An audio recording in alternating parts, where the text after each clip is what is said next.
বলে বলে বাইরে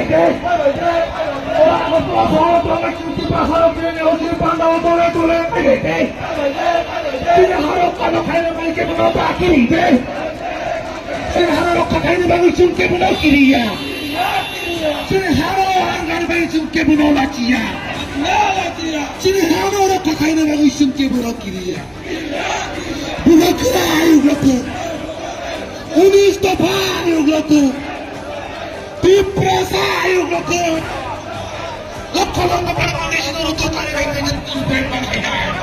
হচ্ছে গতকাল ডক্টর শ্যামাপ্রসাদ মুখার্জির জন্ম শতবার্ষিকী। আমি বিরোধিতা করব না। মাননীয় মুখ্যমন্ত্রী মহোদয় দীর্ঘদিনের আমাদের রাজআমাল থেকে সেই জমি, সেটা ছিল লাল মহল ছিল, রাজ আমলে এটা ট্রেজারি ছিল, সেটা বামফ্রন্ট আমলে সেই জমিটাকে দখল করে সেখানে টাউন হল করা হয়েছে। আমরা বিরোধিতা করিনি, টাউন হল থাকো, আমরা বিরোধিতা করিনি। কিন্তু গতকাল মাননীয় মুখ্যমন্ত্রী মহোদয় এই টাউন হলকে ডক্টর শ্যামাপ্রসাদ মুখার্জির নামে নামকরণ করার জন্য উনি ঘোষণা দিয়েছেন।